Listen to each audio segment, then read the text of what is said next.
Greetings, loved ones. Today we're going to talk about when they're not ready for help. How to help someone who is being abused, even if it seems they're not listening. Help us get these messages out. Please subscribe to our channel, follow us on Facebook, Instagram, and Twitter.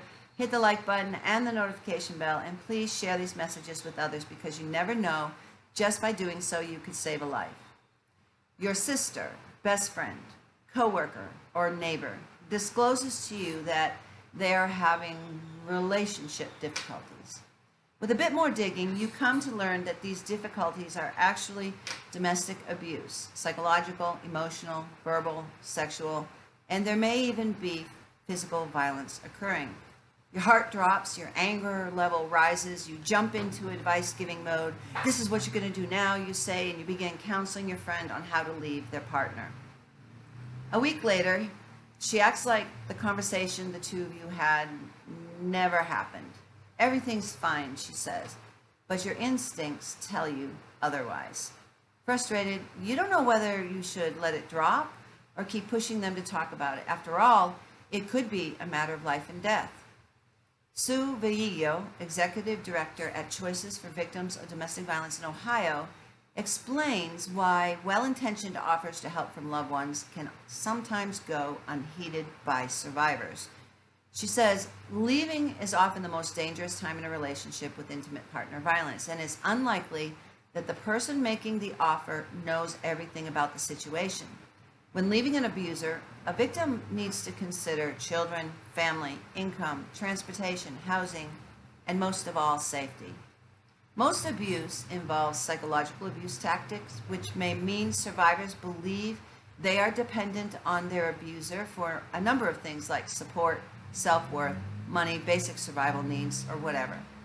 They may not believe that they have the ability to leave. So what should you do? First, you need to be patient. There's never a quick fix for someone living with abuse. Marriage and family therapist Tara Bates-Duford of Family Matters Counseling Group says the abuse, it didn't start overnight. Therefore, getting out of a relationship with an abusive partner, that's also not going to occur overnight. So the first step to helping is to simply listen to the survivor. According to a recent survey on domesticshelters.org, listening and supporting unconditionally was ranked as the most helpful thing support persons did for survivors facing abuse. Bates-Duford offered these additional tips to someone who wants to support a survivor who may not yet be ready to leave. So this is what you can do. She's not ready to leave. You know she's suffering. You listen to her. You validate her. You tell her you believe her. And so what can you do? You can educate. Help her recognize she's being abused and that this behavior, it isn't part of a normal relationship. You might want to encourage her to call a domestic violence hotline where a trained advocate can better help her understand the signs of abuse. You could share these videos with her too. The other thing is listen and support. You can be most supportive by simply listening to what the survivor has to say.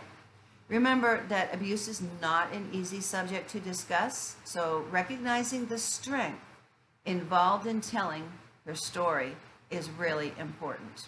I'm going to comment on that right here. Once a survivor is able to tell her story, the disequality of power shifts.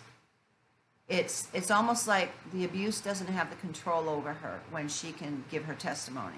It's like she has now gained control over it. So it's really important to let her talk, listen to her, encourage her, educate her, and the next one is reassure her. Let the survivor know that she didn't cause the abuse. It's not her fault, and she never deserves it. And then remind her. It may help to remind survivors that they're not alone. 4 in 10 people experience at least one form of coercive control by an intimate partner in their lifetime. An estimated 1.3 million women in the United States endure a physical assault by an intimate partner every year. So the next question is, as you're listening to all of this, should you call the police? If the survivor isn't listening to your plans to leave and your fear for his or her safety, you may think a phone call to the police will help. While your heart's in the right place, there are some things to consider first. If someone is aware of a violent event at the time when it happens, they should call the police at the time it happens. If there's violence going on, she sends you that text we talked about in the last episode.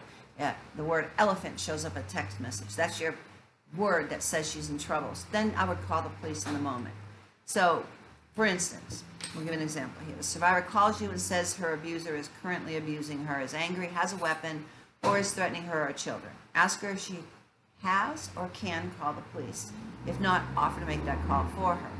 However, a general call to police to report a suspicion of abuse when you haven't witnessed it yourself and it isn't happening at the moment is unfortunately not as likely to get a police response.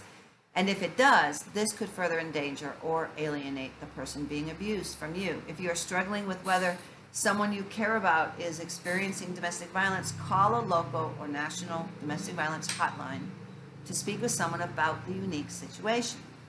Advocates know how stressful it is to learn someone you care about is in danger or being hurt. They're trained to support you and to help you develop effective strategies to assist your family, your friend, or your coworker. And always, always, always, always let the survivor know that no matter what, you are there for her. Many times survivors are ashamed when violence continues after they go back, and they fear going to their friends and family. In their heads, they're thinking, they're going to tell me I told you so and that they shouldn't have gone back. Let them know no matter what you do for them, no judgment, just acceptance and help. With 1 in 3 women experiencing domestic violence worldwide, the question is not if you will encounter a victim of violence.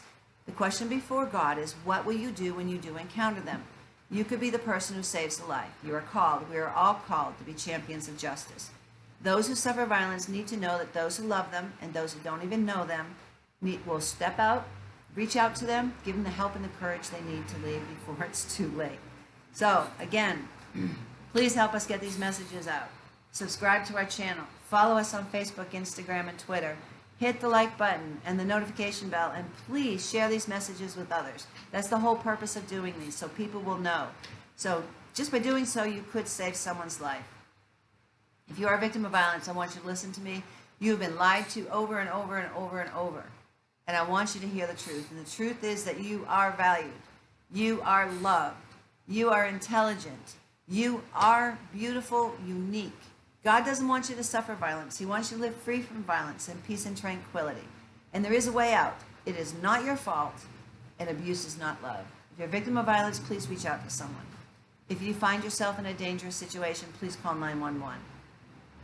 In our next session, we're going to talk about what to do when your friend is in denial about abuse. Until then, God bless you.